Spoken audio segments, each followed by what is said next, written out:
Hi. Good evening, everybody who has joined us. Whether this is your first time or your third time, you will be learning a lot of great information. And I know financial aid is at the end of this, right? A little bit. So that's probably the hottest topic right now. And so I'm glad that you're with us tonight.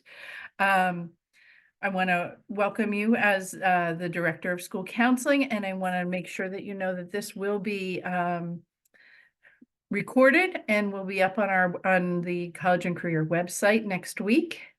And what I'm excited to tell you as well is we have our staff here. We are a little short-staffed. We've been short-staffed all year. We're thankful that you've been gracious to us as we've tried to support every child that we can. Next week I'll be able to make some announcements as far as coverage for some of the students who have been down counselors. But tonight I want you to enjoy the information. Throughout the event, we have a couple counselors who will be on duty to answer questions while the program is progressing. And just want to welcome you, and I'm glad that you get to stay home and do this virtually on this chilly night. And from here, I'm going to toss it to one of the counselors or to Ms. Thompson. What would you prefer, Ms. Thompson? Why don't we just go from those starting at the front of the alphabet? So I guess that would be Miss Flag would be the first. Thank Hi you. everyone, I'm Toby Flag. Thanks for coming tonight. I'm sure you're going to learn a lot, and I'll pass it on to the next person.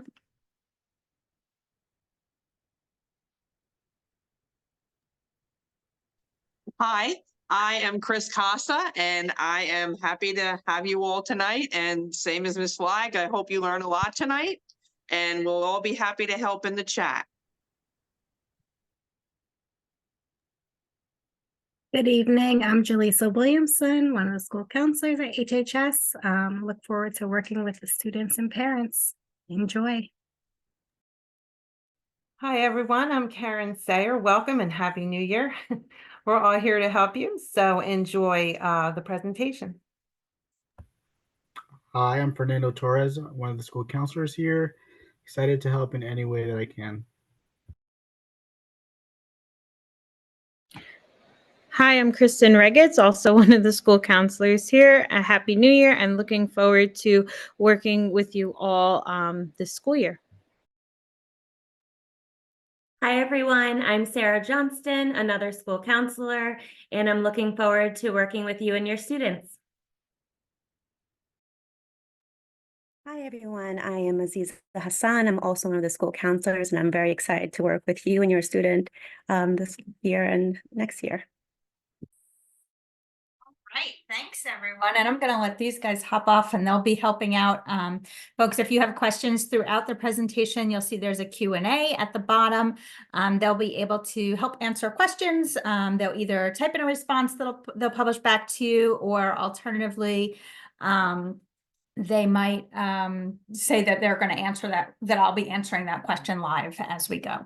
So for those that don't know me, my name is Amy Thompson. I'm the College and Career Counselor at Hillsborough High School. So I work with all of our students and their post-graduation plans. Now that we are in the second semester of junior year, this is really when I start working with our juniors. So you all and your children, your students, I'll be working with them from here on out, in addition to their school counselor. So with no further delay, I'm going to go ahead and get started. So you should be seeing my screen here this time. If you would like to get a link to the presentation yourself, if you go back to the emails that had the link in there, the most recent one that was sent just yesterday from Ms. Povell has a number of links, including to where this presentation is posted, our college application guide, and a couple of other links that I'll be referring to throughout the program. So that's how you can get to that information. Again, this will be recorded. It'll be posted to my YouTube, also linked in that email, by next week. All right, so let's go ahead and get started. What are we going to talk about today? This just gives you a little bit of an idea about what we're going to cover. Primarily, this program is oriented towards students and parents of students who will be applying to four-year colleges. I do have a section on two-year colleges, though, since some of your plans may also include applying to two-year college. So let's go ahead and get started. Before we move into kind of overloading you a little bit, sorry, with information, I want to give you an idea about how we'll be here to support your students throughout the rest of this year and then into next year. What you'll see here is kind of the programming that takes place during the junior year for students. So what's happened recently is that our counselors have met in counseling groups with their juniors all in December. So if your kid has come home and they haven't said anything about it, it might be a good idea to give them an ask. Hey, did you go to a counseling group with your counselor? Because they did a first session with them. Of course, we did have students who didn't come for a variety of reasons, and that's okay. We will be running makeup groups. We wanted to wait until after this night session because we realized that you might be able to nudge them into attending their groups. So encourage your child to always be checking their email regularly. That is how we communicate with them.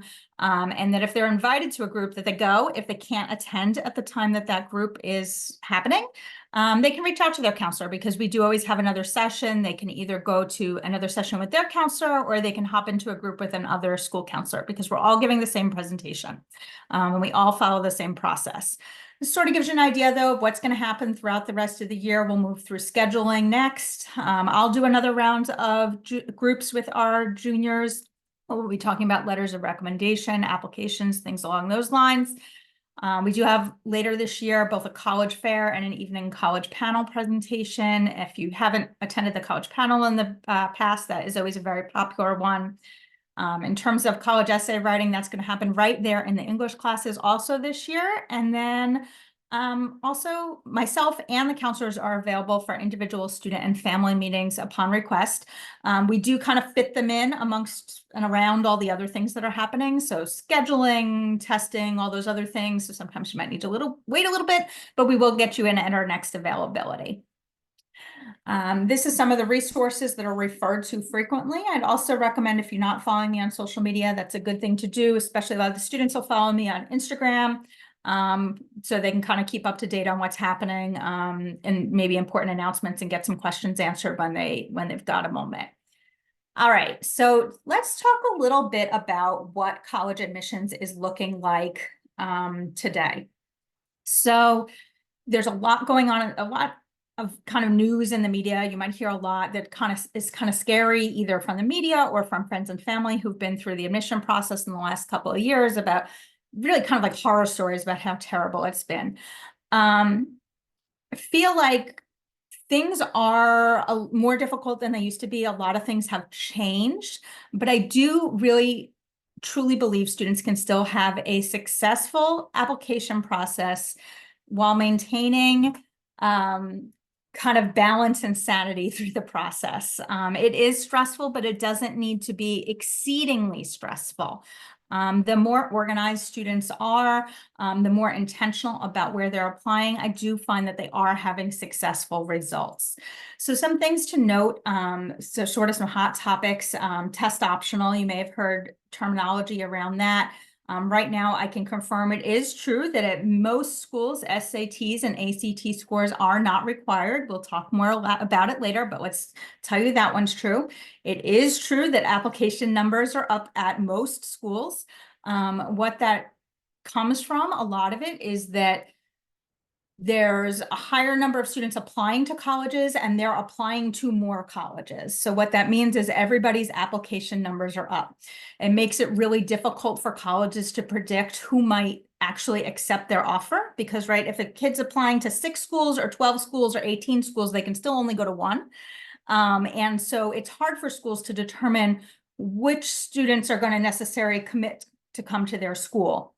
What that means is that we see more students who are deferred and more students who are placed on wait lists, as schools want to kind of keep them around in case they need them in order to be able to make their class. We're also seeing more schools offering out things like spring term admissions and other types of special programs like a first semester abroad, things like that, as they're trying to shore up their enrollment long term. Last summer, there was a big ruling by the Supreme Court regarding race at admissions, and that race cannot be considered a factor that determines a student's admission.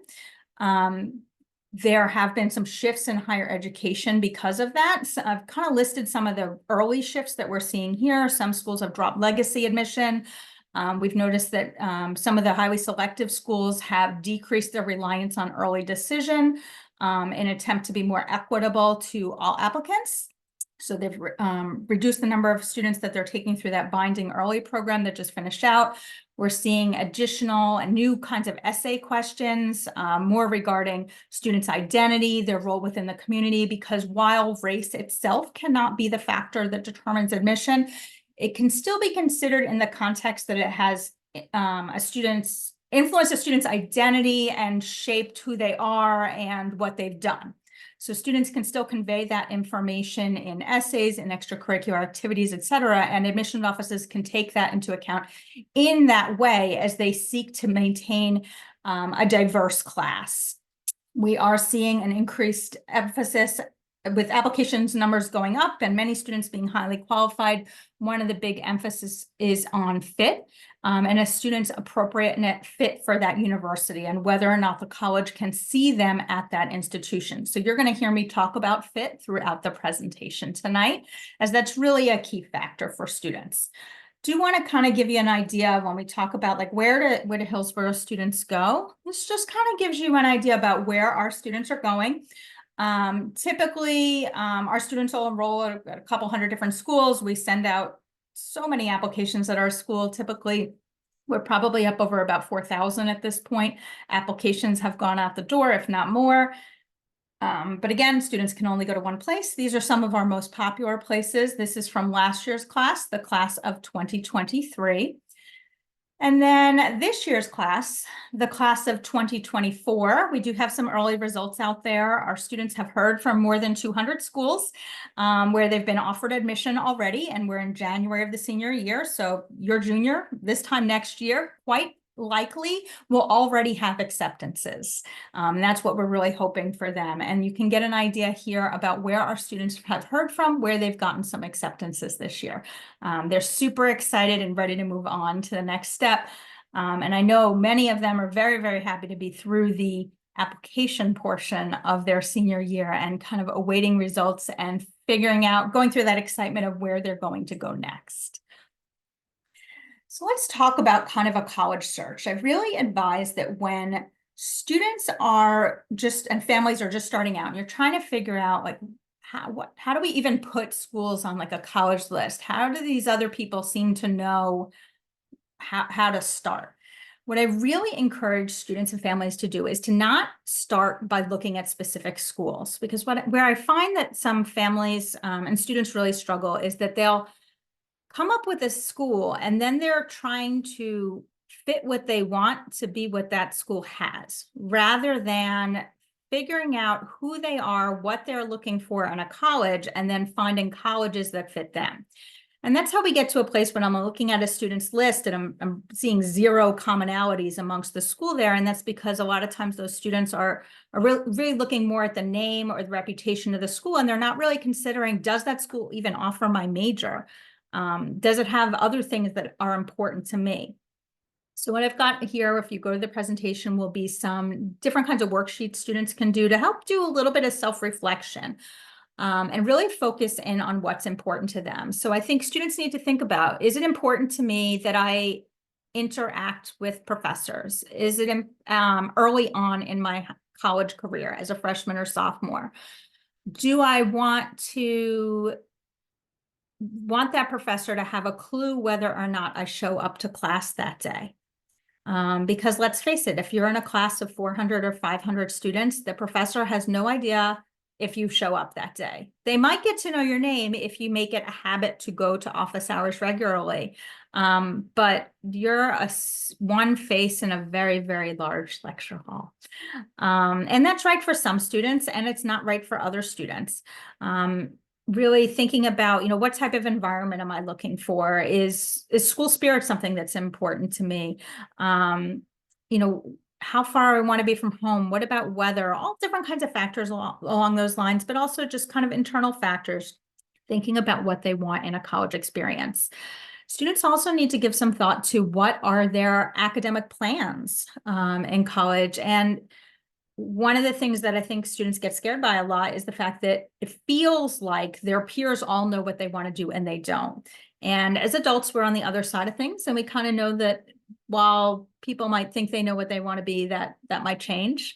You know, the average college student changes their major 2 to 3 times. At a typical college, generally around 25 to 30% of the students are coming in as undecided. That is typical. And it's not necessarily that they are completely undecided, but they just may not be ready to pin in on a specific major. And that's because they haven't been exposed to a lot of things, or they don't understand the differences between a lot of those majors with subjects that they haven't been exposed to in high school. In SCORE, there are a couple of different career or major assessments that a student can absolutely do. Right on the main site, when students log in, there's links to a career interest assessment, which is fairly short, probably takes about 15 minutes to do, can give them lots of ideas of different careers that might be a fit for them. There's also a longer Principles U assessment that is more character-based, so it takes into account more of a student's personal qualities rather than just their preferences. That one takes longer. But the results are really in-depth. So that could be something that a student can do as they're starting to kind of look and think about what they're looking for in a school and what they're looking for in terms of majors and career options down the road. When I think about kind of this idea of fit, I really kind of look at it as sort of like a big like pizza with like 3 slices, kind of a social environmental factors, things along the lines of weather, distance from home, school spirit, large, small, near town, in the middle of nowhere, different things like that. Greek life, athletics, stuff like that. Then we've got academic factors. Does the school offer my major? How competitive is it? Is it an academic fit for me? Is it an admission fit for me? What do they offer in the way of honors programs or research or internships? Then we've got financial fit.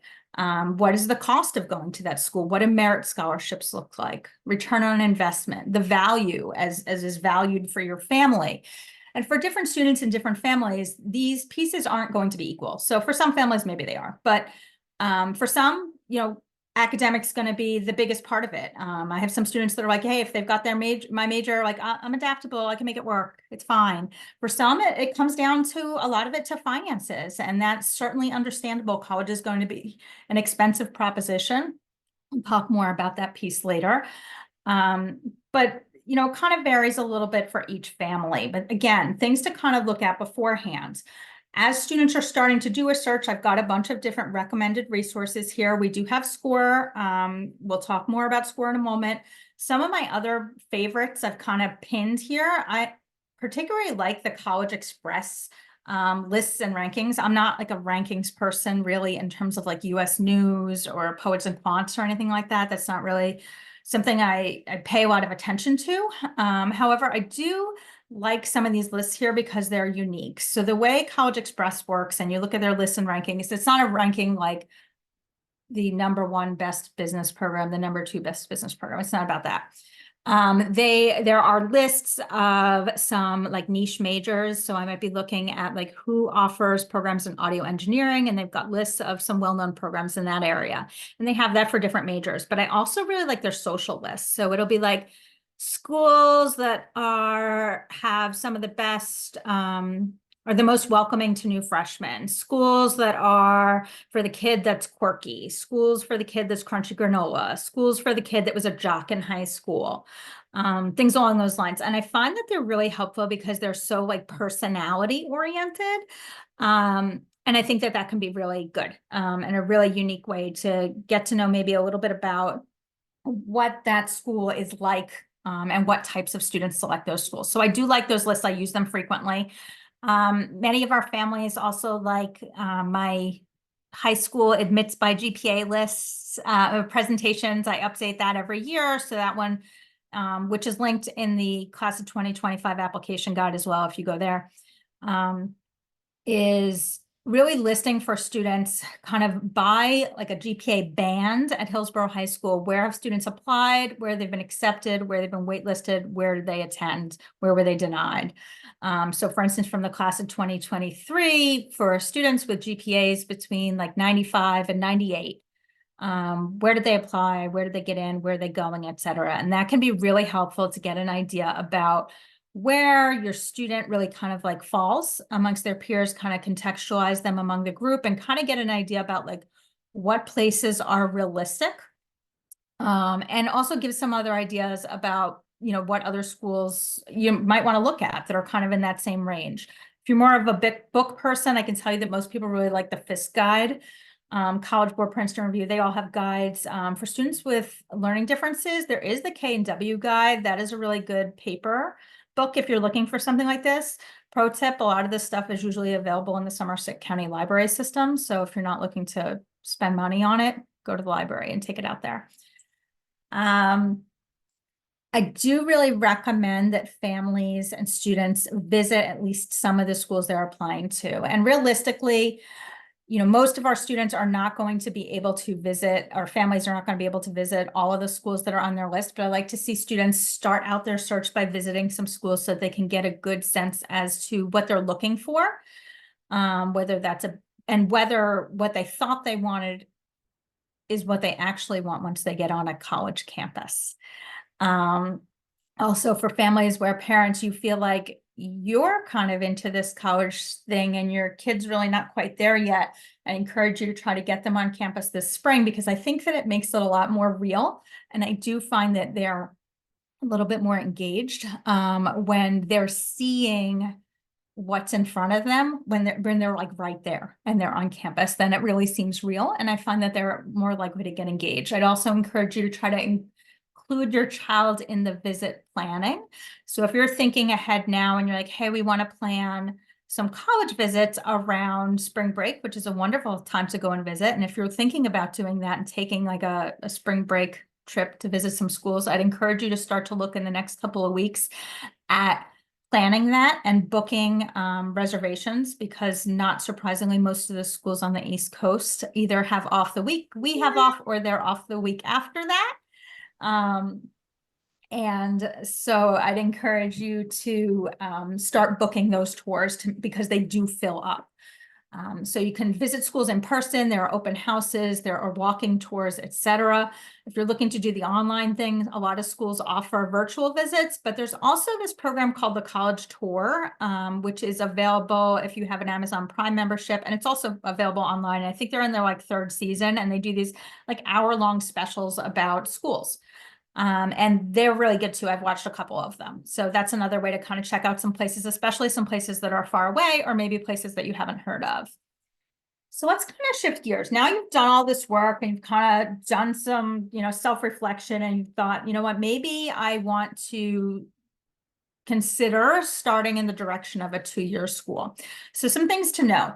Typically about 20% or a quarter of our Hillsborough High School students start their post-high school experience at a two-year school. Most frequently, that is RVCC, Raritan Valley Community College, but it isn't always. Sometimes students are looking to go somewhere else where they maybe don't know anybody.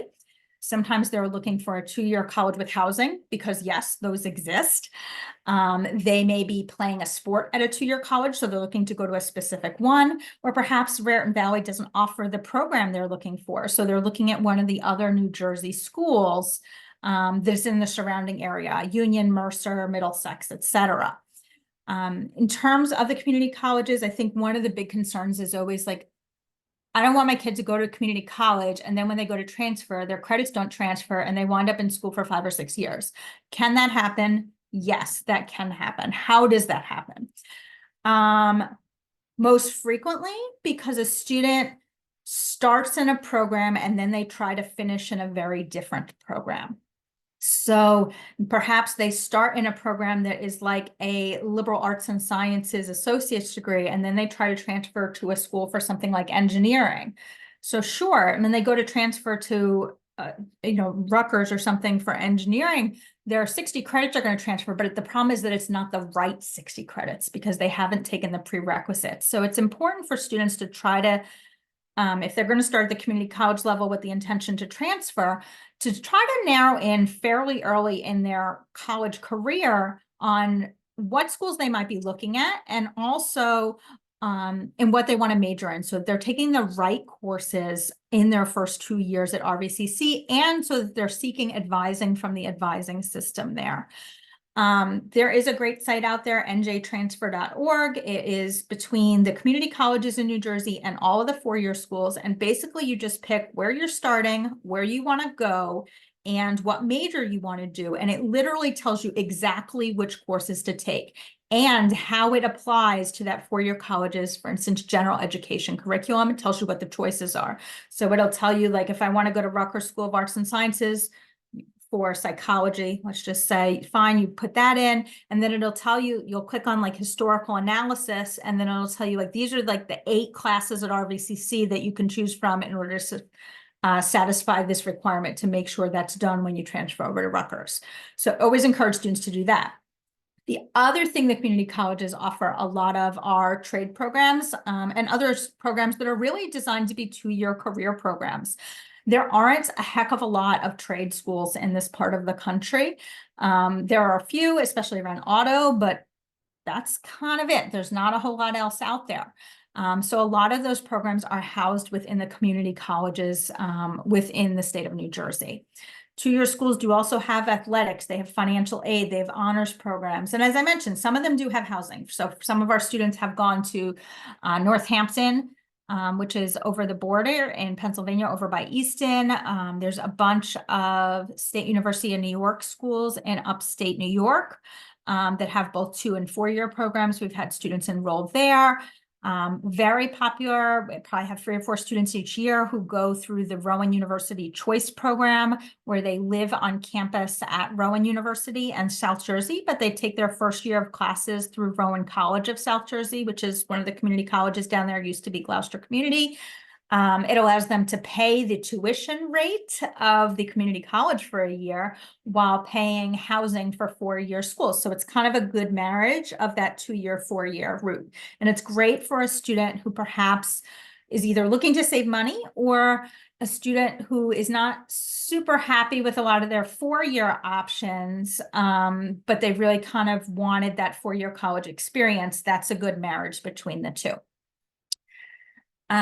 So here's just kind of some of the various reasons why our students look at 2-year schools. There's a lot of them, and really it varies so much by student. Obviously, a big one is cost. You know, if you're talking about going to Raritan Valley Community College, you're talking about $7,000 a year in tuition, which is for the full year.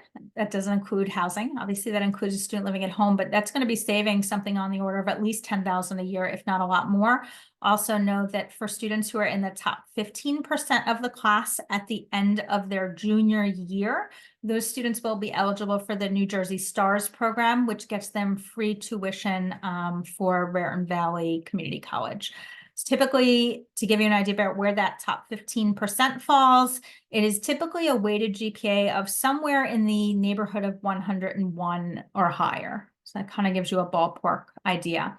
The admission process for 2-year schools is super easy. It's open admissions, no minimum GPA, no test scores required. They apply online or they apply with us in school if we're looking at RVCC, send a transcript after graduation.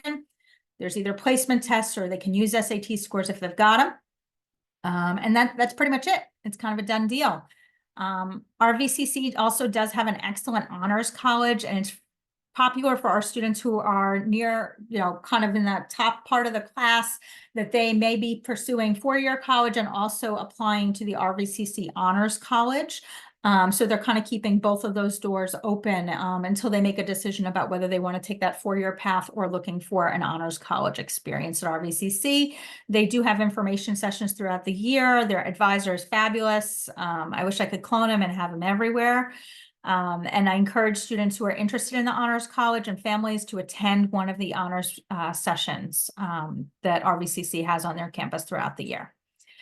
So now let's say we're thinking 4-year school. How do we kind of get started in building that list? What do we use? One of the things I really recommend that students use is to utilize SCORE. So what SCORE is it's an application, kind of like an application management system, and really helps students with both the college search and the college application process. So there is a college search that's within there, but where else I think SCORE can be really helpful is for students to determine admission likelihood. So there are some great scattergrams that are located within SCORE where students are really able to see what other students from Hillsborough have applied, and whether they've been accepted, denied, waitlisted, et cetera. That's by GPA and also by standardized test score. And so I find that that is really helpful for students to be able to kind of gauge, where they stand in relation to those other students. There's also kind of tables in there and other pieces of data that students can use to help figure that out. We also use SCORE throughout the application process. So at this point in a student's junior year, how they could use it would be they could use career searches in there. They can start doing college searches in there, and we encourage them to start following colleges in there. And that's something that our counselors did with our juniors last month when they had their group meetings. And so I do encourage students to start following schools and SCORE. As they move through the process, they'll start moving those schools from one list to another. So right now they'll be on following lists. Then as we get to the summer, they're going to start pulling those schools onto a list of schools that they will be applying to. And that's how they're going to communicate with their counselors about what their plans are in terms of applications. And then once they've completed an application, they move it to an applied list. Throughout all of that, what's happening on the back end is then teachers, counselors, et cetera, and we're also utilizing SCORE in order to be able to prepare our students' other application materials. And then we send those materials right out through SCORE directly to the colleges. So if you have a much older kid, and we used to use Naviance, this is a replacement for Naviance. Our students do like it. They have found that it is easy for them to follow and easy for them to learn with a minimum of instruction from us. So students do need to use SCORE. They can't bypass it. There's no skipping out on it. Got to use it, got to play along, and we'll continue working with them throughout this year to get them comfortable and understanding what they need to do there. So in terms of applications, how many? I would really love to go back to a land where I was telling you that 6 to 8 is a great number. Realistically, I do have to admit that time has passed me by.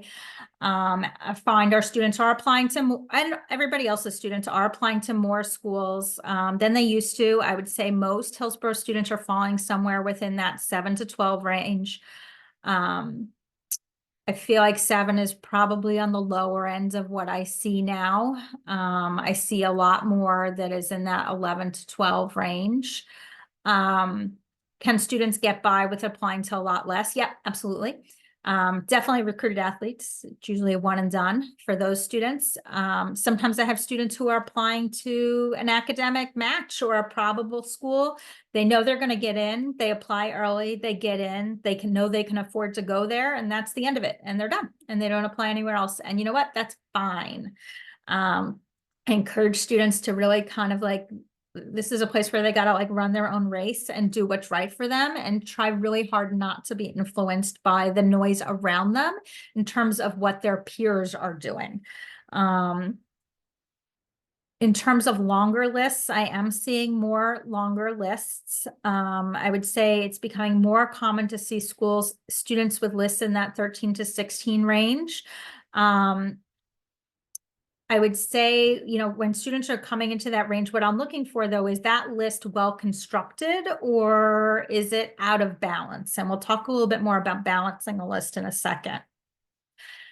Because what can be challenging is when a student is applying to 16 schools and they've got no probable or safe schools, and they've got 1 or 2 match schools, and then they have 14 reach schools. And from those 14 reach schools, it is not uncommon to see 14 denies or 10 denies and 4 wait lists. And that is a very difficult thing for students and families to process when they're receiving a lot of negative decisions, and then they feel like they don't have choice because they only applied to maybe 1 or 2 other places that they really hadn't wrapped their heads around the fact that might be where they're going. So I really look for students to have a balanced list of schools. I do see some lists that are much longer. I see some lists that are much, much longer. I have a couple lists this year that are over 30, which I feel like for most people is far more than they need to be doing.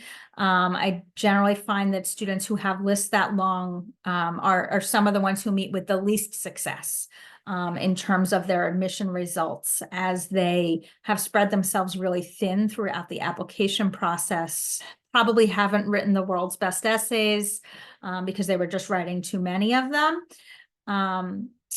Also, I find that a lot of times when students are spending that much time doing college applications, their senior grades are really suffering quite a bit. And that kind of comes around and bites them as they get to the middle of their senior year and have to supply those grades to schools. So I try to get students to come down to a more manageable number, things that they can balance with the rest of their lives.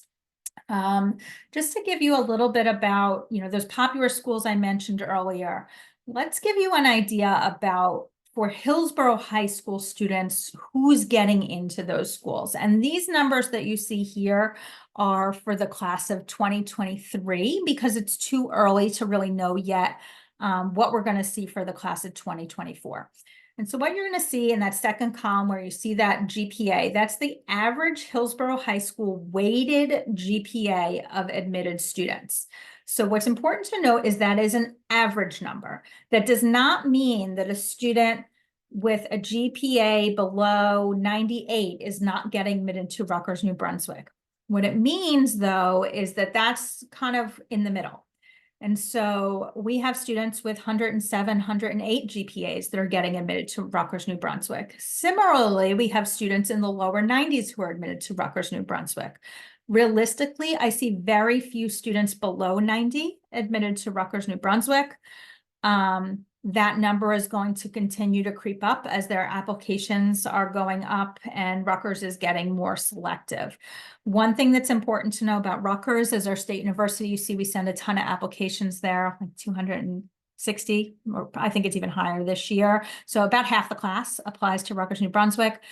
The way Rutgers admits is to colleges within or schools within the university system. So at Rutgers, you're going to see 78% there. And you're like, oh, wait, Penn State is so much more selective. And that's really about how those different schools admit their students. So when students apply to Rutgers, they get at least 3 shots at picking majors and schools within the system to apply to. So a lot of our students might apply to, say, they're interested in like maybe something in business. They'll probably apply to the School of Business in New Brunswick. They'll apply to the School of Arts and Sciences in New Brunswick. And they might apply to Newark Business, or they might just say, I want to apply to School of Environmental Sciences in Rutgers in New Brunswick, just because I wouldn't go to any other campus of Rutgers. I do encourage students to pick all 3. They vary a lot in terms of selectivity. So a student could get denied to the School of Business, they could get denied to Arts and Sciences and accepted to Environmental and Biological Sciences. And so that counts as an admit. So that kind of is what feeds into that accept percentage. So they were admitted, but not really to their first choice program or the thing they want to major in. So why the heck would you want to do that? For students who are really, really interested in going to Rutgers, New Brunswick, that can still work out for them because Rutgers has a school-to-school transfer process that's not impossible to transfer from one school to another. When I was recently at Rutgers in the fall, I was at a business school presentation in particular, and there were 6 students on the panel, and 4 of the 6 had not started within the school business. They transferred from other schools within the university. When I look at our alums, I constantly see names come up in some of the, business honor societies and things like that at Rutgers. And I'm like, I know that student didn't start in business there. They started somewhere else. So it is possible to change. And so sometimes our students will decide, you know what, I'm going to take an offer elsewhere within Rutgers and I'm going to try to transfer in. And other students might say, heck no, I'm going to go to another school where I got into the business school off the bat. I'm going to go to Indiana University Kelley, which is a fantastic business school. I'm not going to play this game of trying to transfer into Rutgers. So, but it's an option. So it's a way to keep the door open. Penn State, in comparison, students have 1 shot to get into the main campus. So they pick 1 major. They say, I want to major in business and I want to start at University Park and end at University Park. And my backup choice, you don't get a backup choice major, you get a backup choice campus, which is maybe I'll go to Altoona or Harrisburg and start there for 2 years and then go to the main campus. And so that acceptance rate you see is a lot smaller. We're talking about like 40% getting accepted to the main campus. Now, realistically, are almost all of them accepted to another campus within the system? Yes. Would some of them have been accepted to another major? Quite possibly. But you can get an idea about how, numbers and different schools work differently. Now, how would we realistically expect your 17-year-old to understand all of this? This is something we work with a lot with our students on in the beginning of the senior year. I am all over them about making sure that they have options, making sure that they understand different ways to access different universities that might be schools of interest. So this is why we work with them. This is why we have a lot of contact with them. So this gives you an idea about different schools. All right, so now I mentioned before kind of different types and levels of lists and having a balanced list. So we try to use terminology around probable as opposed to the old word of safety schools. We really turn that into probable schools because we can all tell you that nothing is truly true beyond RVCC. Nothing is truly safe. Things happen. So we want to get students used to the idea that it's likely that they'll get in. It's probable, but it's not always a definite. So probable schools are schools where students are above the average stats for admission. They're at, top of the heap. They're the big fish in the pond at that school. There's lots of students that look like them that are accepted. Students should always have probable schools on their lists. Some things to look at in terms of like making sure that a student has good probables on there. Places where maybe they could be admitted to an honors program. Places where their academic program is particularly good at that school. Great merit scholarships. If a student's going to be adding a school as a probable, I want to make sure that they can get their price tag down below where it is. So a place that has a lot of merit money. Maybe an accelerated program. I have some fantastic students who are where Seton Hall is a probable, but they went there and they get into a guaranteed law school program or into the combined med program there. So great reasons to go to a school. Then we've got kind of moving up, we've got those match and target schools. And those are schools where students fall within the average stats for admission. The average stats look like that student, including the rigor. So we do have to take into account, like, where does that student, are most of the students applying to that school kids that have a lot of honors or AP courses? And the student in question, it has a great GPA, but CP courses that will make it more difficult for them. But so what does that school look like? What kind of student tends to go there?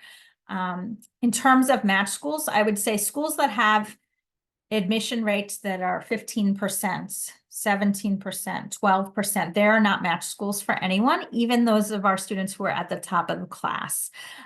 Because again, most of the applicant pool looks like that kid, and you're saying, 1.5 out of 10 of them, kids that look like that are getting in. So that still makes it really, really hard, and odds not that great. And also when we talk about match and target schools, and all of this, I would say it's really kind of a spectrum. So there are schools that I'll tell a kid like, hey, I think that's a match or a target for you, but I think it's closer to the probable end. Or that's a match or a target for you, but I think it's kind of closer to being, it's more reachy than some of the other matches that are on your list. Then we get really the reach schools, and that's where students fall below the average stats for admission. Only a small number of students that look like them are accepted. Highly selective schools are pretty much always going to be in the reaches. And again, there are degrees of reach because we kind of move up into that far reach and dream category. Those very highly selective schools, these sub 10% schools, I don't care what your stats at. They're always really a far reach school, always a dream school. Also for other students, if you're looking at scattergrams and you're seeing that no one like you has been admitted from Hillsborough High School, and there's like a healthy population of applications from here, that's going to be probably something that is a far reach or dream. Do I have a problem with students having far reaches and dreams on their list? Not at all. Where I don't want to see is a whole list of far reaches and dreams. I want to know that when I look at your list, I'm like, I see some places here, one or two places that like they're definitely going to get in, a bunch that I'm like, I'm pretty sure they're good to go. And then some reaches or dreams, to fill out their list. Sometimes I have students who are like, I know I'm not going to get in, but I've just always really wanted to apply to usually Princeton because it's right down the road. Fine, great, go for it. But I don't want to see you apply to all 8 Ivies and then really have kind of like nothing else there. You know what I mean? Because odds are pretty poor that we're going to see an acceptance there for, realistically, most students. So this is kind of, the different components that make up a list. So how do we determine where those things fall? We look at the student's GPA and test scores. We look at those scattergrams that are located in score. We can look at the admits that are within score. So you can just search up a school right in score. You click on the admissions tab, all of this information is there from them. As you're looking at data, and also look at data on school websites, they have typically profile type information about the types of students who get in. Make sure when you're looking at data that you're only looking at data for about the last 3 years. And that's because there have been such heavy shifts in admission in the last, really the post-COVID timeframe, that you don't want to be looking at data from like 2019-20, because it's honestly completely irrelevant at this point. We've, especially in regards to testing, because we've moved to a place where nearly everywhere is test optional. Who's submitting scores? People who have strong scores. What does that mean? It means that the average scores everywhere have gone up, typically probably about 100 points since pre-COVID. So it's important to make sure you're looking at current data. And one of the things I'll work on with students in the next round of groups is kind of understanding test optional and how their testing fits in, and how to start to think about and make decisions about where they might apply test optional down the road, et cetera. So this is all kind of some of the data that you're looking at as you're trying to figure out where those schools fall. Okay, so let's shift gears now and talk more about the application process itself, the different components within it.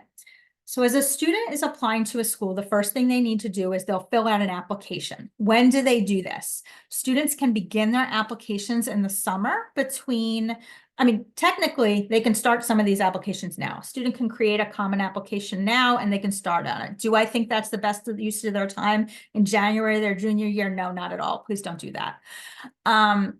I think summer can be a great time for students to get some work done on their applications. I do hold application workshops over the summer, so that's a great time for students to get started.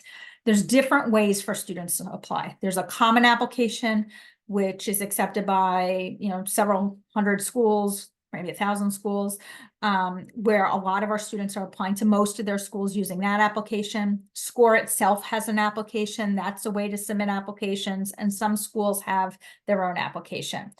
Who should be doing this stuff? Students. Students should be doing this stuff. Parents should not be filling out applications. Students should be doing it. Will they need you for some things? Yes. They will absolutely need you when they need to ask you, where did you go to college? What year did you graduate from? Sometimes they'll need to ask you what your job is, because that's a question on the common application. They need you for things like that. They need you when they want to ask, what's my social security number? They do not need you to fill in their address. They do not need you to fill in their high school. They know all of that information. And if they tell you everyone else is doing it, that's not accurate. Realistically, I find that most of the time when we uncover issues later on in the process about things that were wrong is because the student was not doing their own application. Yes, I have seen parents that have filled applications out under their own name and submitted them. We see email address, common application accounts created with parent email addresses, and schools can identify these things, and it's not helpful to your student's application. In terms of timeline, we recommend that students, there are a few schools where I'll tell them later in the year, like if you feel like you want to submit those applications in August, go for it. There are a few places that I'll tell them to do that, especially places down south where housing is at a premium. But for the most part, I encourage students to wait until September to start submitting their applications. And that's because I like them to, one, get their senior year schedule, and then two, start those classes first and make sure they really settled in and probably intend to stay in the classes that they're in. Anybody who's been in Hillsborough High School for more than 5 minutes knows that sometimes students change their minds about electives and things like that at the beginning of the year. And we want to try to work out a lot of those kinks before students are submitting information to colleges about what classes they're taking. There is that add drop period at the beginning of the year where some changes are made, and changes aren't shown on the transcript. So there's no reason to be calling attention to a fact that a student has dropped the level of a class in the first three days if we can avoid it. So that's why I kind of try to recommend like, just wait a little bit until we get to the middle of the month for most schools before submitting those apps. Now, what else are we submitting? In addition to an application form, students are submitting their academic record. This might be in the form of a transcript, and I'll show you what that looks like in a second, or it also might be in the form of self-reported grades, which if you haven't been around admissions in a minute, seems like a crazy concept. Self-reported grades are where a student will be typing in every course that they've taken, every final grade in each of those courses, what level it is, how many credits it gets, etc. And they won't send a transcript. And then so the first question is like always like a little bit of shock and like, how do they know you're not lying? Well, they don't right away. So they could admit a student who fabricates their entire academic record. However, if the student decides that they're going to attend that school at the end of the year, we send a final transcript. And that's where schools are matching up their student's actual academic official transcript with what the student says that they got. And I can tell you if those things don't match up, it is bye-bye acceptance. Those things have to match up. If they don't, student's acceptance is going to be revoked. So tell students don't lie because they're going to know. So what are they looking at in terms of these academics? It is definitely the most important factor and also the most predictive factor in where a student's going to be admitted. They're looking at a student's individual courses that they've taken, the levels that they've taken them at, the grades that they've gotten in those courses, the trend of those grades, both overall and then potentially within different subjects as well. So maybe I've got a student who is applying to be a communications major and their math grade is always their lowest grade. Well, that can be okay. If I've got a student who's applying to be an actuarial science major, which is like super mathy, and math is always their lowest grade, that's not so okay. And that's going to have a different impact on their application. In terms of GPA, I would say that matters far less than what most people think, because remember that GPA is really kind of like a made up construct by each of the schools that students are coming from, right? So we grade differently because, we're on a 100-point scale than some of the schools that are, 10 minutes down the road.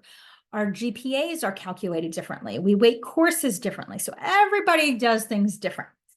I would say what GPA, I use it a little bit more as like a predictor as to the type of a student, but realistically, there is zero difference between a student who has a 97.8 and a 97.7. There is no difference between them. There's not really a difference between a student who has a 97.8 and a 97.2.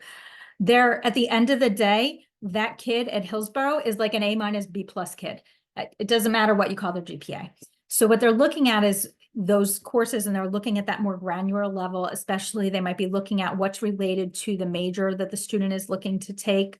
If they're looking at a STEM major, we're going to look more carefully likely at those science, technology, math classes that are on their transcript.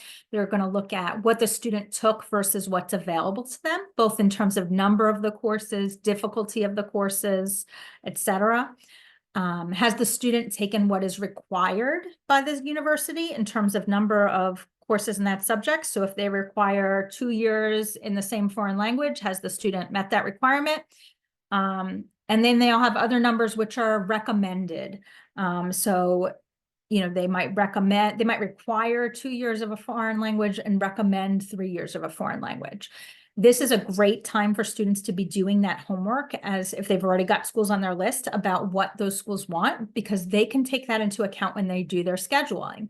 So for instance, it's really good to know that the University of Delaware really would much prefer to see 4 years of social studies coursework.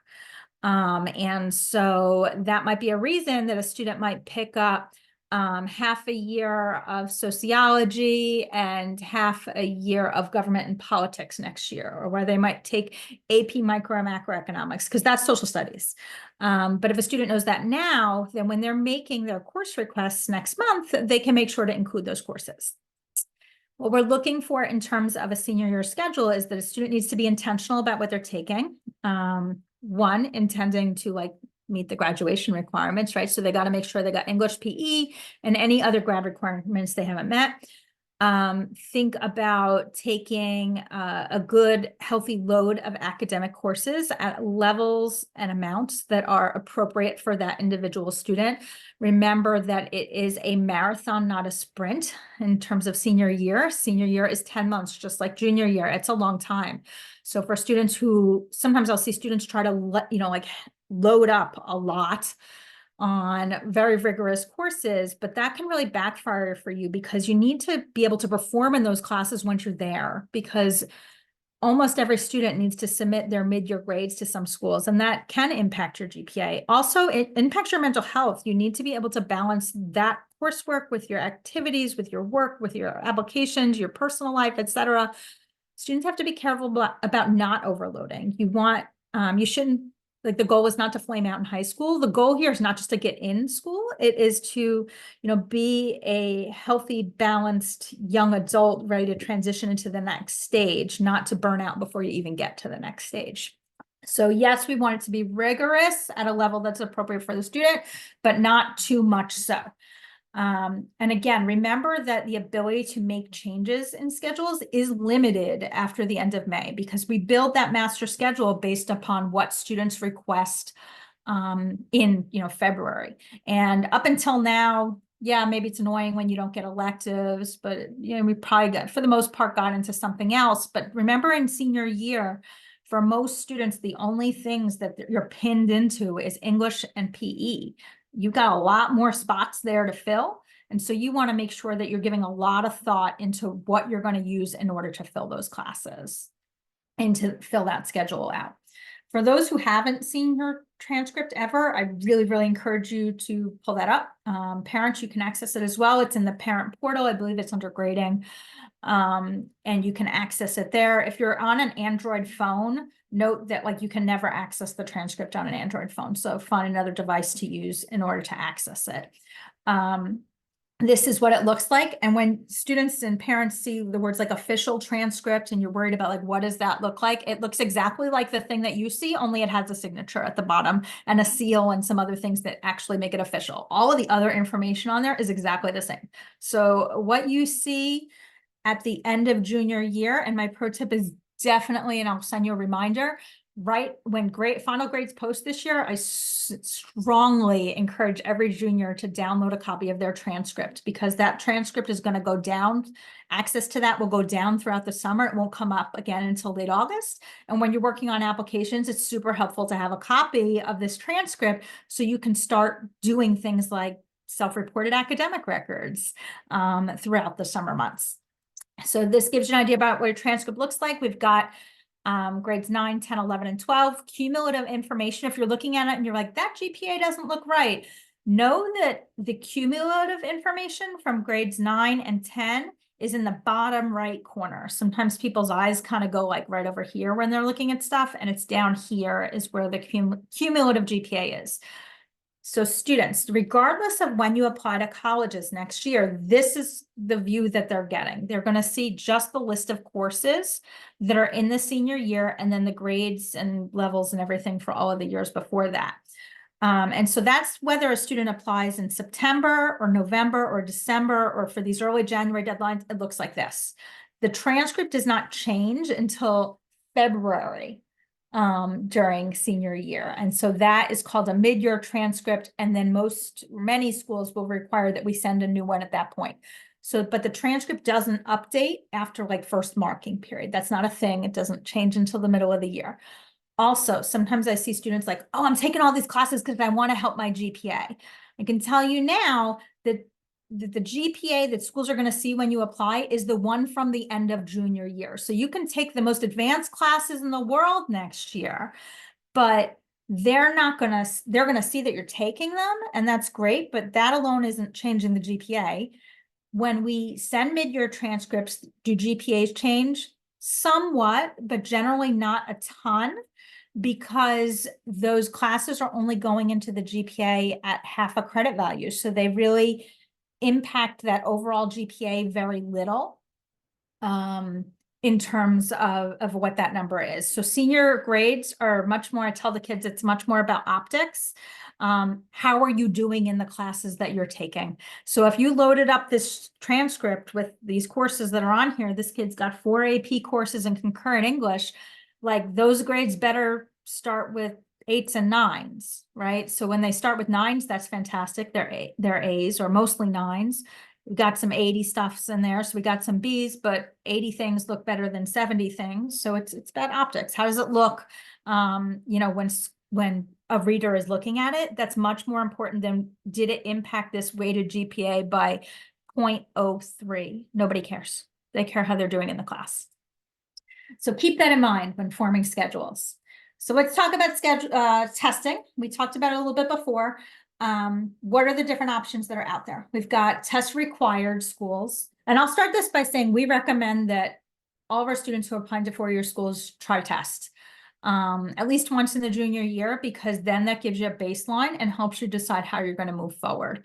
And you can look at how did the student do? How does that compare to where they are academically? How does that compare to the schools that you're looking at? How much would you need to improve in order for those scores to be helpful for you? And then you can make some good decisions about what you want to do about testing going forward, but you can't do that unless you have some sort of a baseline first score. Also keeps options open, because if you tell me, I had a student walk in today who was like, hey, I'd really like to add University of Tennessee to my list, and they're a senior.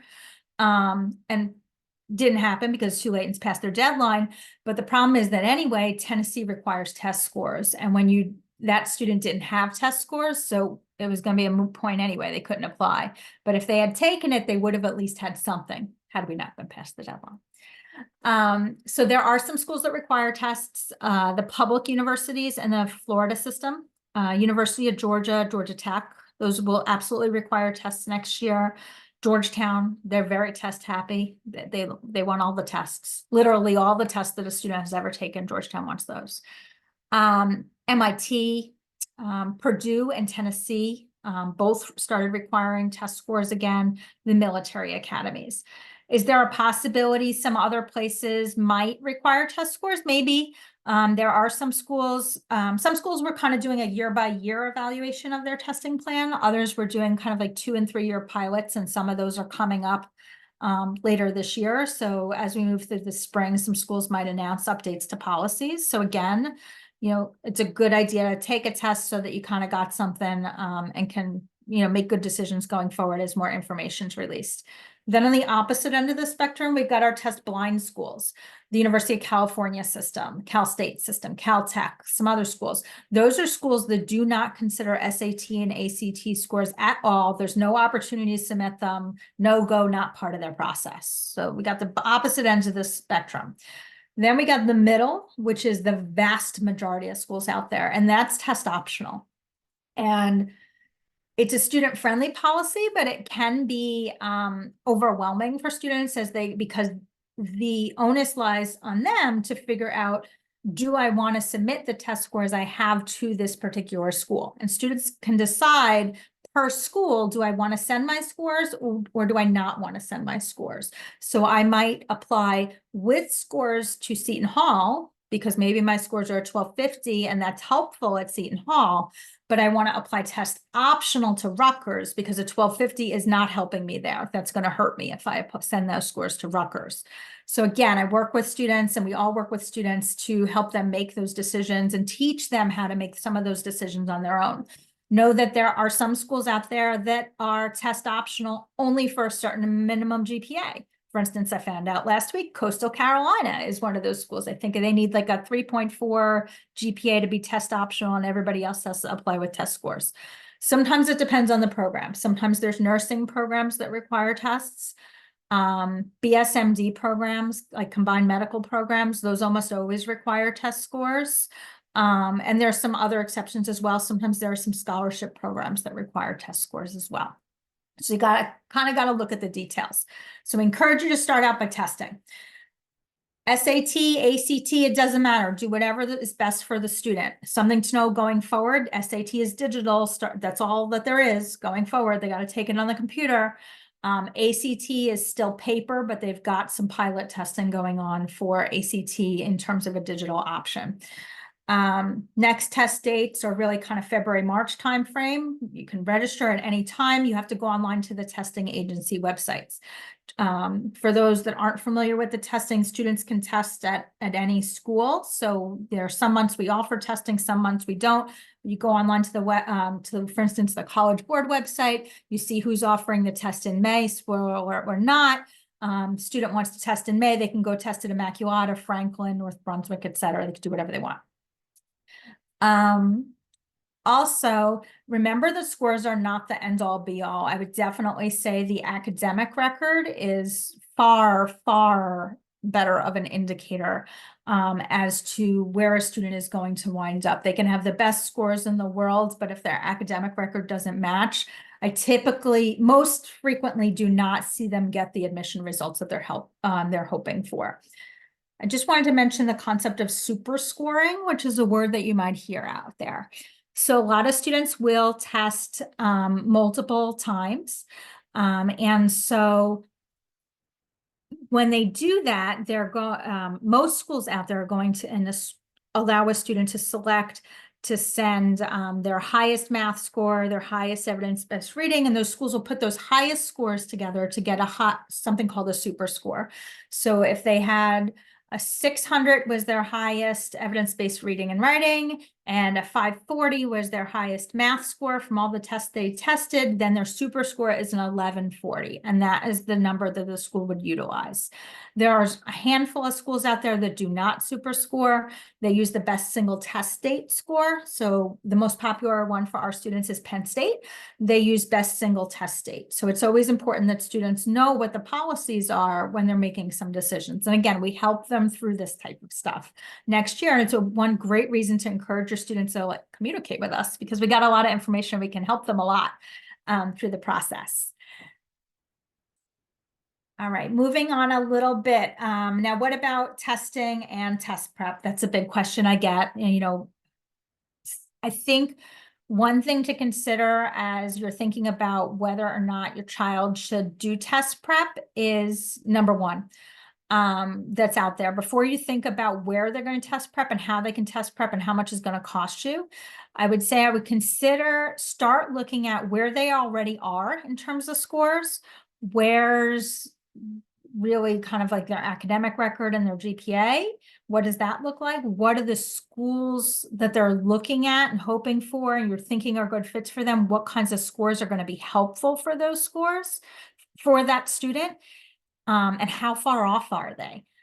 Because realistically, if a student they've got, a great academic record, and they're looking at, a subset of schools that has quite honestly, a very inflated test score range because of, test optional in the last couple of years, and that student is 400 points off of there, that's going to be a heavy lift to get them there. And it's not super likely they're going to get there. What I don't want to see is a student who has spent a family who has spent many thousands of dollars, and this has happened quite a bit, many thousands of dollars on test prep. And then we get to and they've spent a lot of hours, the student has spent a lot of hours on test prep at the expense of their academic classes and their success there, at the expense of other activities, their mental health, etc. And at the end of the day, they wind up applying test optional to all of their schools. And so I think you got to give some thought to that up front, because I don't want to see you spend $8 grand for some super expensive test prep program and then a student wind up applying test optional everywhere, because that's a big waste of your time and money. I got some free options that are listed here. Free ways to help improve test scores, like reading higher level writing, like Smart People books, Smart People newspapers, that stuff, expanding their vocabulary. That's some of the best ways to do better in the evidence-based reading and writing section. The Khan Academy is linked to College Board. They're kind of like revamping that now to go with the new digital SAT questions, but that is a great free test prep.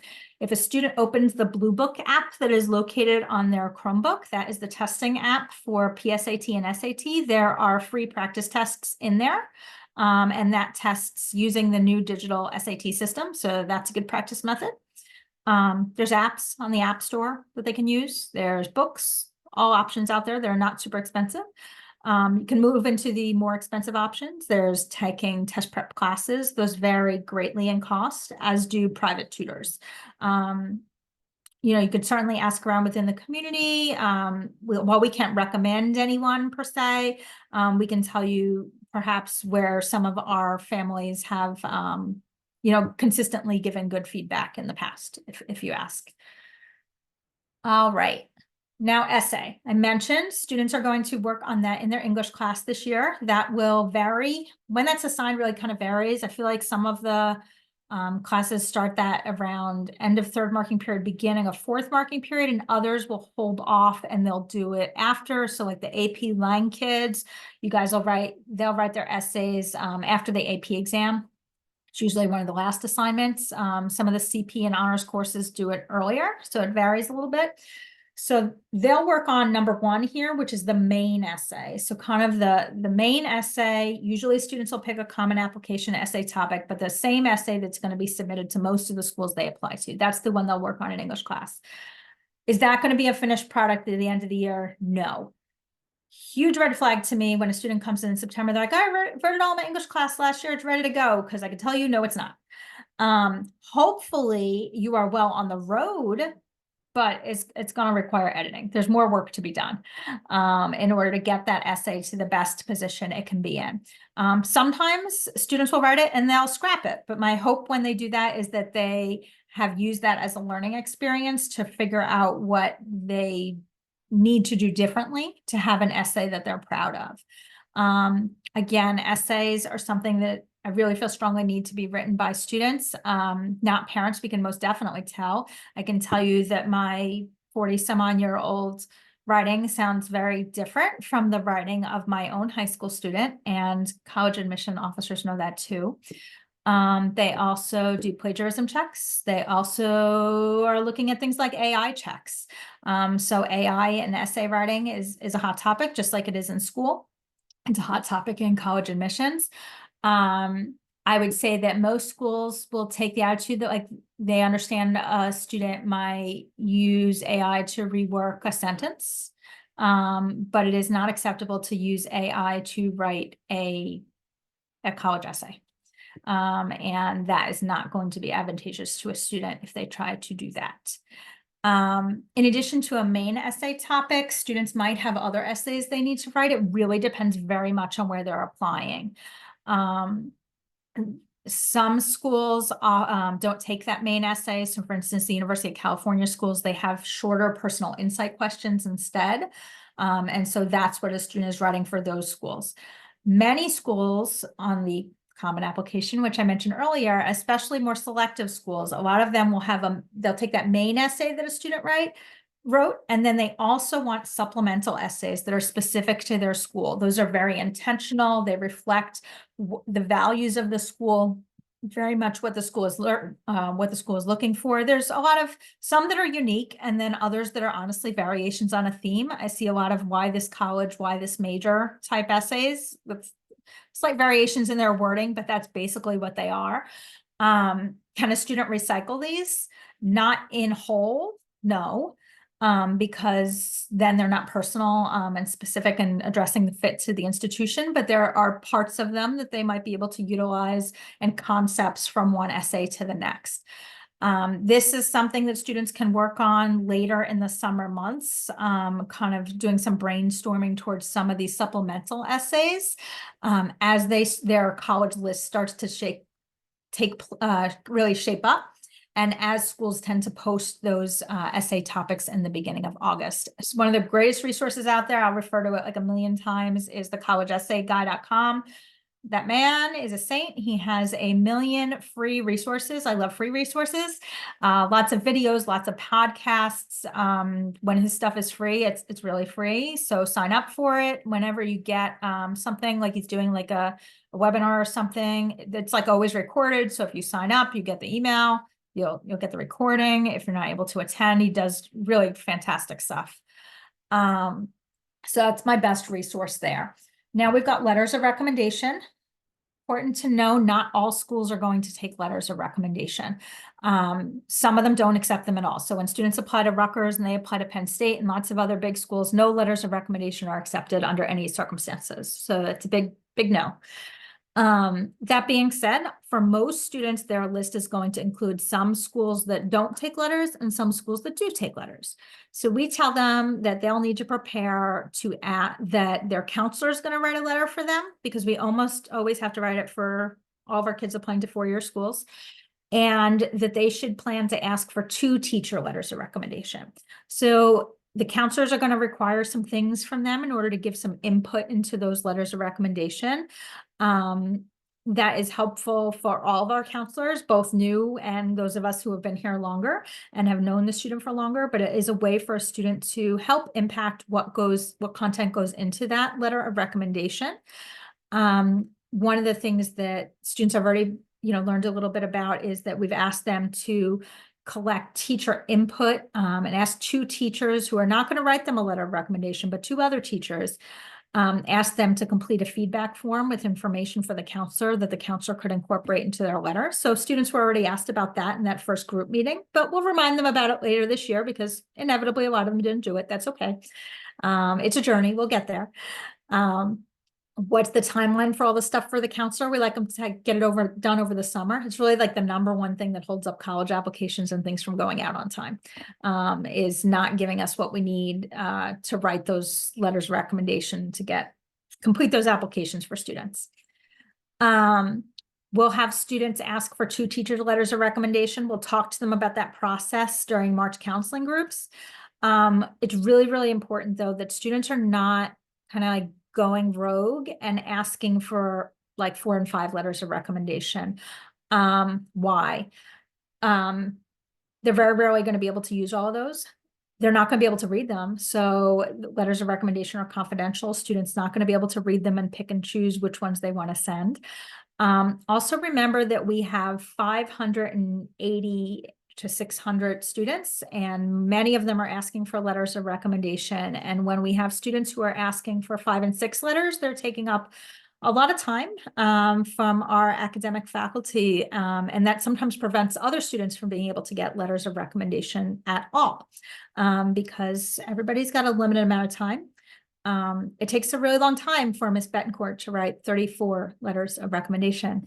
And it's hard when she then finds out that 2 or 3 of those students where she spent hours writing their letters of recommendation actually didn't use those letters of recommendation because they asked for so many others. So it's important to, keep that number down. Students can start thinking about who they might ask. I would encourage them to really think about teacher letters of recommendation.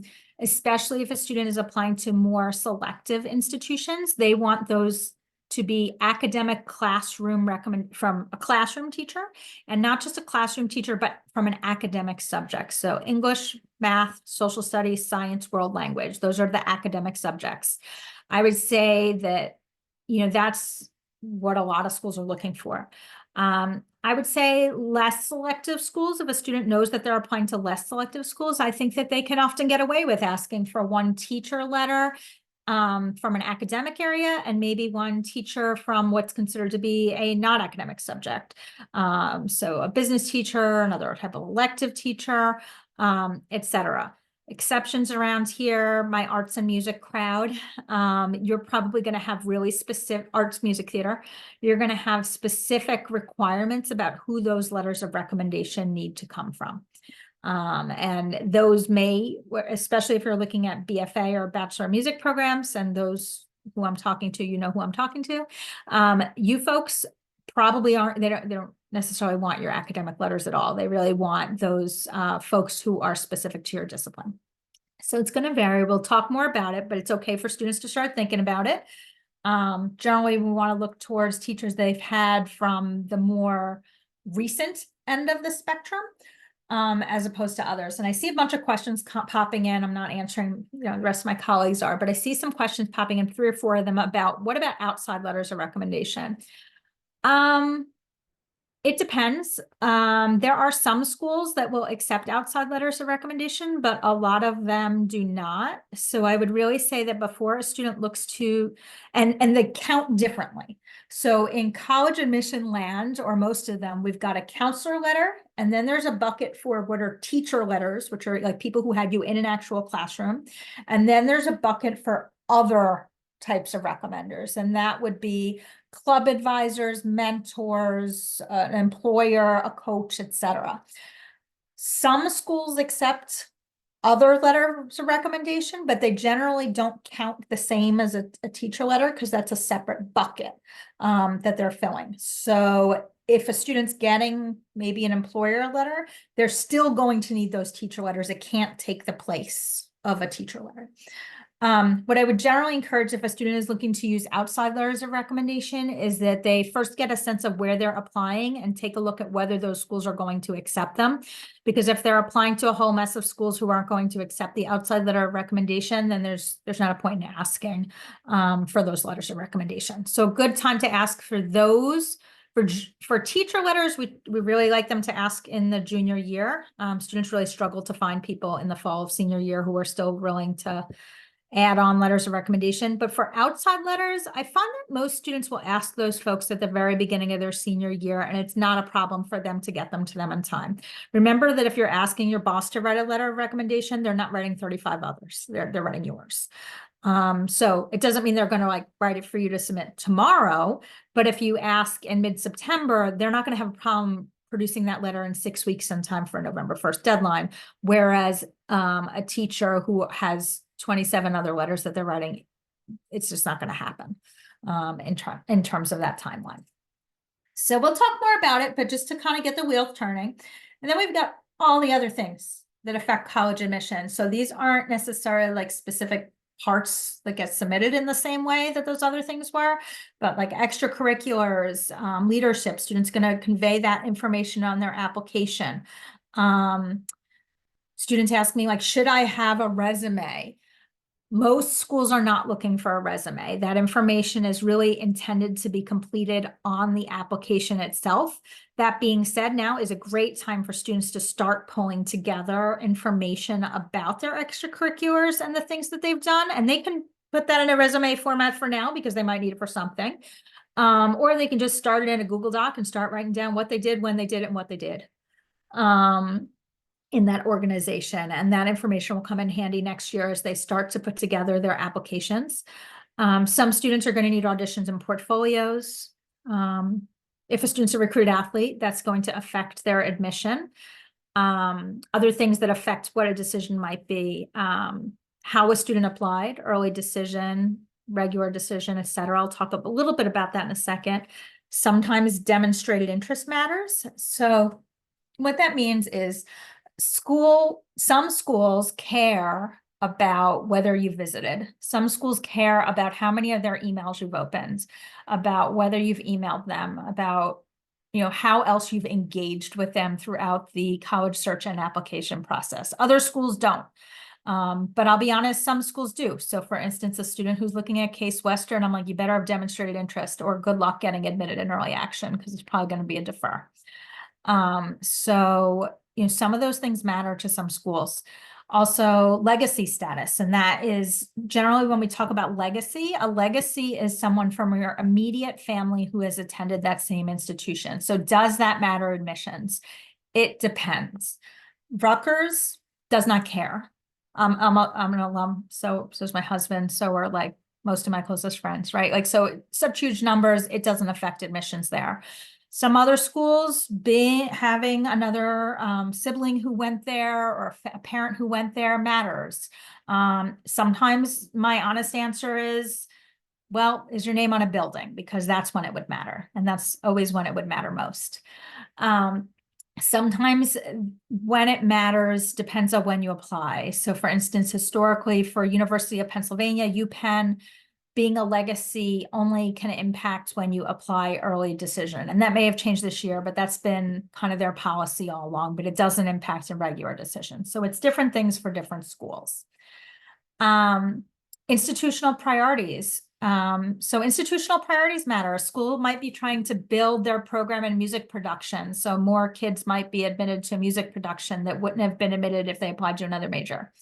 They might be trying to build their population of students who are from the Mid-South.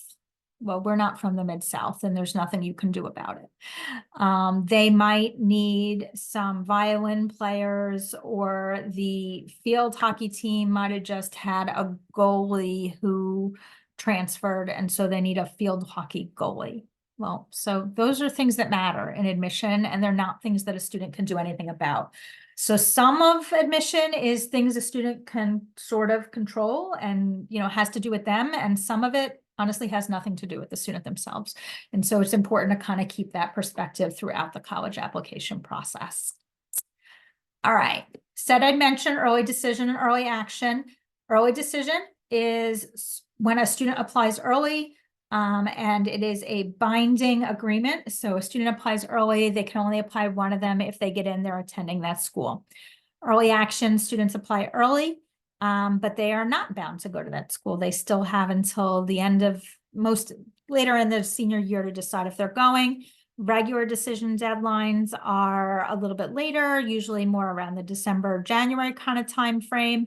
And that's, students will usually have kind of a mix of some of these different types of applications, but how a student applies can affect their decision. We'll talk about it more as we move on and you get there into next year. But so that you kind of know, if you hear those terms, now you have a place to come back to see what they are and what they mean. Not going to go over this, but this kind of gives you a summary timeline of when different things need to happen. So you can come back and take a look. One thing I do want to talk about is outside help. So some of our families will choose to utilize an outside college planner, college consultant, educational consultant, call it what you want, independent consultant, I don't care what you call it. It's fine. If that's what is best for your family, then that is absolutely fine for you to do. Don't feel like you need to hide it from your school counselor. We encourage you to be honest with us. Let us know, hey, I'm using a private consultant. That's fine. We kind of know, okay, that's their deal. We want to make sure that we're supporting you. We're not insulted. We get it. It's just something that your family might choose to do. If you are looking to do something like that, you want to think about what your needs are and what your expectations are, and what your possible price point is, and keep that in mind as you're looking for somebody. Look for someone with strong qualifications, perhaps who is a member of some of the independent like a nationally recognized group like IECA or HECA, someone who's committed to the profession, somebody who visits colleges, the kind of people who, when I go on college tours, the kind of people that are independent consultants that are on college tours, those are the people who like live and breathe the college admission business, because that's what's going to be worth your money if you're spending it. It's going to be less worth your money if you're utilizing somebody who has been through the college admission process themselves, because that does not an expert make. It doesn't even make them an expert in the own school just the school that they attended, right? So look for people who are committed to the profession. If you're talking to somebody, make sure that they're really taking into account information specific to your student and also the high school that they attend, that they're understanding where you fit, where your child fits within the context of the high school that they attend within the context of Hillsborough High School, because things you might hear on the service, you might be like, that sounds great, or that sounds awful. And then you compare them to where they are within Hillsborough, and that gives a different perspective. And, take into account, what kinds of students are typically getting in from our institution. Also remember that if you're paying for advice from somebody, you should use it, and don't keep shopping around, because if you're still shopping around and you're not confident in that person's info, then why the heck are you paying them all that money? So we want to make sure that, we're also not working cross purposes if you're working with somebody outside of here. And so that's why we look for you to be honest with us about what you're doing. And also, most importantly, don't opt out of the in-school process. So that's probably one of the biggest pitfalls I see, where students are working with somebody outside and they're choosing to not. Look, you don't have to meet with me to then ask me about schools. That's totally fine. I don't care if you do that. but you still gotta like come to our group, still understand that you gotta use SCORE, you gotta request transcripts, you gotta request teacher letters, things along those lines. Working with someone outside the school doesn't exempt you from doing that stuff. And what happens is then kids get to that end of the process and all of a sudden they're freaking out really because they didn't realize they actually had to do all these other things. They thought it was just taken care of, and it's not. There's no magical person taking care of it. I would just kind of give some thought to the idea of like what the parent guardian role is in this process. It really does need to be a student-led process. Your job here is to gather your strength and really try to be a trusted advisor and supporter to your student, encourage them to really do a lot of the heavy lifting. So it's a good time to teach them about the adulting skills to get them through what is, I'll be honest, a laborious process. But as we know as adults, there are lots of laborious processes, and we have to figure out how to organize data and figure out how to gather data and what works for us and how to approach problems and how to prioritize and rather than doing things for them, teach them those skills, because those skills, those prioritizing skills, the things about like, how do I gather requirements and organize them? That's going to help them when they go to college the year after, and you're not there with them. And now they're trying to figure out, how do I change a major? And like, no one's talking to you when your kid goes to college, right? Because they're an adult now. How do I figure out what I need to do to apply to this business honor society? And how do I gather information? How do I apply to internships? The skills you teach them now are going to help them later. So work on the skill building with them. Also really consider, like, you're about to trust your kid with like a $30,000 to $80,000 education. So if we cannot trust them to fill in like an application with their name, their address, and their high school correctly, then that's a concern.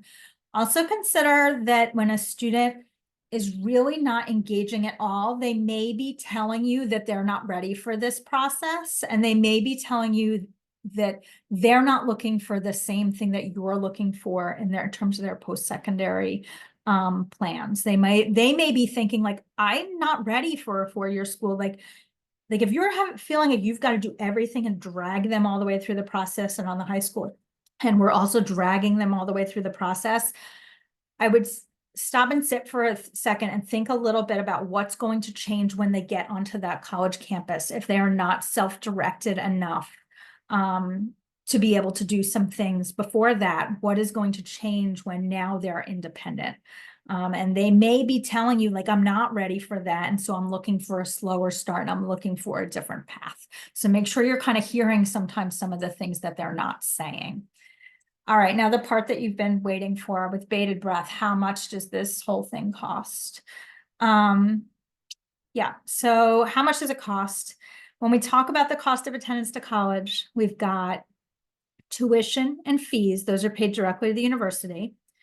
And that's the cost of like being educated there, more or less. Room and board, that's the cost of living and eating there. Maybe it includes commuting costs for a student who's going to live at home. It could include books, other expenses, etc. Figures on the left are just tuition and fees. Big variation. Very big variation. Room and board. That's usually, I find a lot of them are really kind of hanging between 15 to 20,000. In general, schools and cities cost more to live on campus. That about sums it up. The more glamorous the living conditions, suites with, you know, individual bedrooms and kitchens and things like that, and in building gym and a hot tub on the roof, like those cost more in terms of room and board. Let's sum it up. Here's some example numbers. And I know that my husband about had a heart attack with our own high schooler when we started to look at these numbers and how much things really cost as a sticker price now. So what I would say is look at these numbers as a sticker price.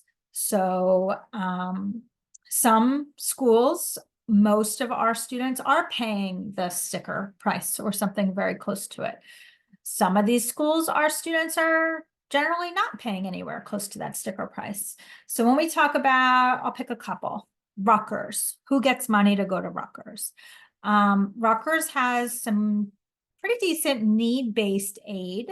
policies for families who have need. There's not a ton of merit scholarship money at Rutgers. Only students at the tippy top tend to see some merit scholarship money from there, and some of them see quite a bit. But I would say a lot of our families are paying something that looks like $32,000 to go there. Ohio State, they have great merit scholarships. I would say a significant number of our applicants who are admitted to Ohio State are getting between $16,000 and $20,000 of merit scholarship, which is an excellent number for an out-of-state public school. They are one of the best out-of-state public schools to get some money from. University of Maryland, not so different on the price point. They're much stingier with the out-of-state merit scholarships. I would say far fewer of our students who are admitted to Maryland get any merit scholarship money from them. And when they do, it is small, like $5,000. So many more of our students who go to Maryland are paying something close to that 56. Now you look right next to that, you see Rider at 56. Our students paying 56 to go to Rider, hardly any of them. I would say most of our students are getting like $18,000 to $23,000 in merit scholarship. Sometimes a little bit more from Rider. So that number is becoming a number in the upper 30s just with merit, not even taking into account need.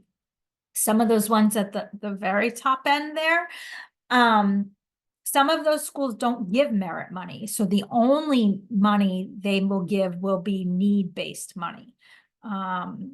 So that is something to think about as well.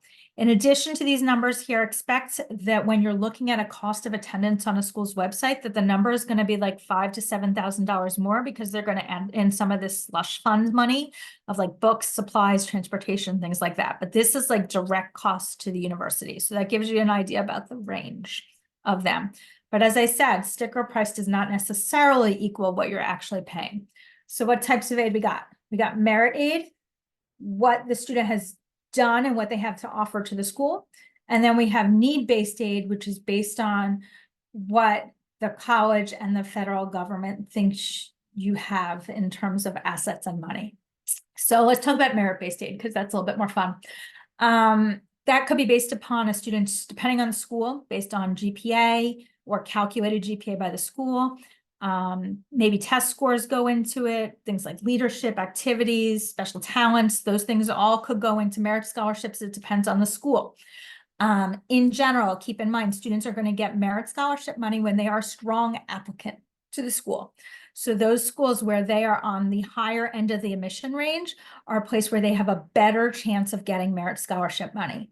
If a student is barely getting into the school, they are probably not going to get merit scholarship money from there. So think about that as you're forming that list. Merit scholarship money is most generous and easiest to get at private universities. And that is because of really how finances work at the university end and where the money comes from. However, of course, for the most part, the sticker price is also higher at a private university, but depending upon the school, depending upon family income and assets, depending upon how the student is academically, I absolutely have seen times where it is cheaper to go to a private institution than to go to the state public institution. So consider that. Don't automatically rule them off just because they have a higher price tag, because for your kid, it could potentially be cheaper to go to a private school. As I mentioned, some out-of-state publics give money, but most don't. Why not? Well, the New Jersey public schools, their job is to primarily first serve New Jersey residents and to be able to make it, I'll call it affordable for more New Jersey families to go there. Other state public schools have the same job within their states. So Penn State's first concern is to educate the students from Pennsylvania. Your kid, it kind of isn't their problem, right? And so they'll admit them, they want them to come there, but they don't have a lot of money to throw at them because they're giving that money to their in-state students, right? And so some out-of-state publics give money, but most don't. So who gives good money? Ohio State gives fantastic money. Alabama gives fantastic money. Some of the other schools that are in the SEC give good money. Who does not give good money? The University of California system, not good. UIUC, not good. They don't give a lot of money. Penn State main campus, don't give a lot of money. Some of the SUNY schools, State University and New York schools, can offer very good money, and some of them have tuition matching. University of Maine has tuition matching with Rutgers. And so there are some that do have some pretty good money. So you got to make some good choices about where you're looking. All right, now need-based aid. What other types of aid are out there when we talk about need-based aid? So this is based on what you have. There's federal aid, and that comes from the federal government.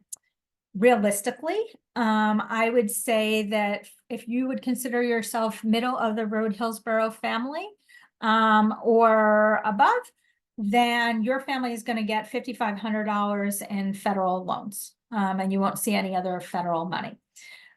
In terms of state aid, we do absolutely have residents of Hillsborough that receive some state aid. So that is aid from the state of New Jersey that is only able to apply to schools if the student attends school within New Jersey. They can't take it outside of here.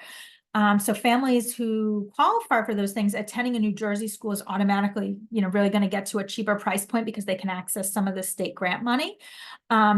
Again, middle of the road and above, Hillsborough families typically aren't going to qualify for state aid either. Couple to note there, the Garden State Guarantee, the kind of number for those Garden State and the community college grants are usually like $60,000 family income or less, or sometimes $85,000 or less. So if you're in those ranges, some of the schools offer those programs within the state of New Jersey. Those are great places to make sure you're looking. Then we've got institutional aid. That's where most of our students and families need to focus. That's money from the colleges themselves. That can be that merit-based aid we talk about, or it can be need. Need is not all created equal. So family that makes $200,000 at Princeton, that is need. At Rutgers, that is not need. And that has to do with how much money they have to give you and how much they cost. Good number to know if your family makes $100,000 or less, definitely be looking at Rutgers and their Scarlet Guarantee program, because that is an excellent program to help families that are within kind of that, $0 to $100,000 income, to make Rutgers a more affordable location. So we've got lots of institutional aid policies. Then we've got outside aid. That's like find your own money, right? So when this is the different kinds of places where aid can come from. Now, how do schools kind of figure things out? They make you complete 1 or 2 financial aid applications. There's the FAFSA, which may have seen a lot about in recent days, as the federal government just soft launched the new FAFSA form, which is much later, hopefully, than it will be for you all next year.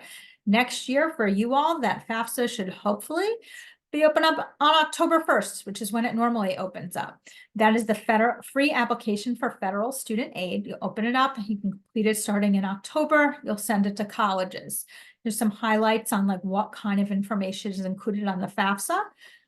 Some schools, and pretty much everyone, requires the FAFSA to be considered for need-based aid. Now, some schools, mostly more selective, mostly more expensive ones, may also require another form called the CSS profile. That also opens up in October. That form is through my friends at the College Board.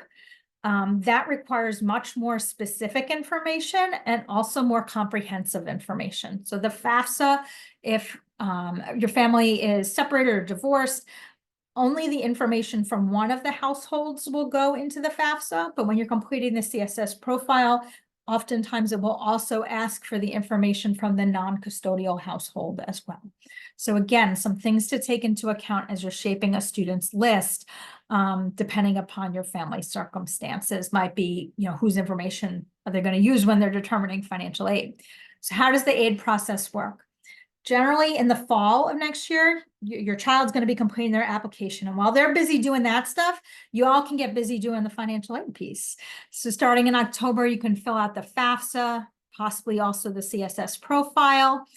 The federal government processes that FAFSA information, and then they give you a report and they tell you the student aid index, which used to be called the EFC, if you see that terminology, and it's how much they allege your family can pay each year for your child's education.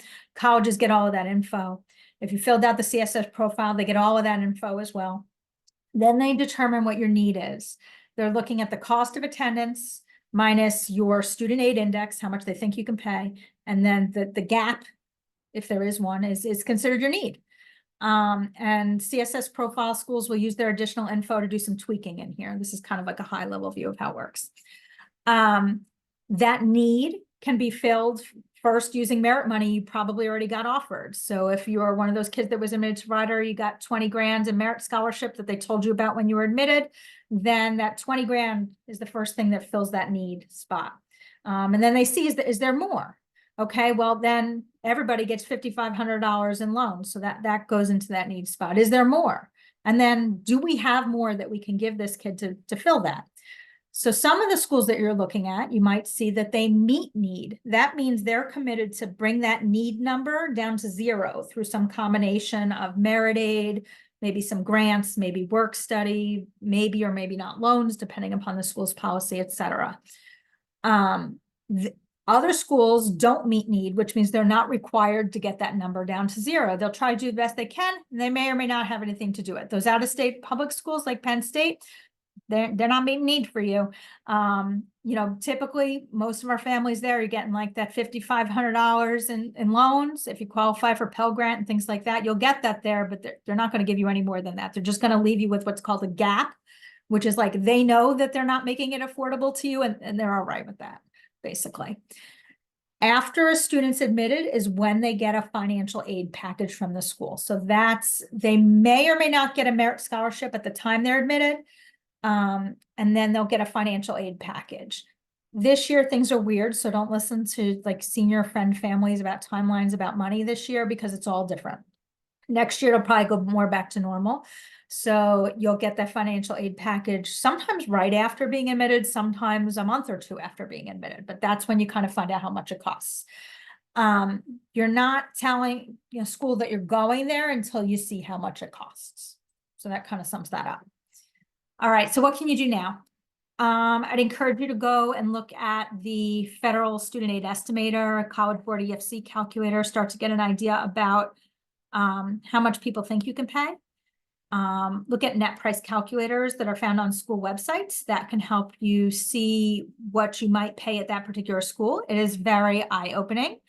We did one in my own house, and I thought my husband was going to cry when he realized that Fairfield would cost us a lot of money if my kid wanted to go there, and that we would basically get 0 assistance. So it can be enlightening. I encourage you to do that stuff early and often as you head into the process, so that the schools that wind up on the students list are really schools that match your financial needs and what your expectations are. We want to make sure that by the time a student gets through the process, that they've got some places there that are attainable for your family, and at least you knew pretty much what you were going to get in terms of finances. And so that we get to the spring and we're not talking about like, this is not at all what I thought it was going to look like, and now I'm telling my kid that they can't actually go to 4-year school. We don't want to do that at this time next year. We want to have those conversations on the front end and maybe look for some schools where they will get some money to bring those costs down, if that's what's important to your family.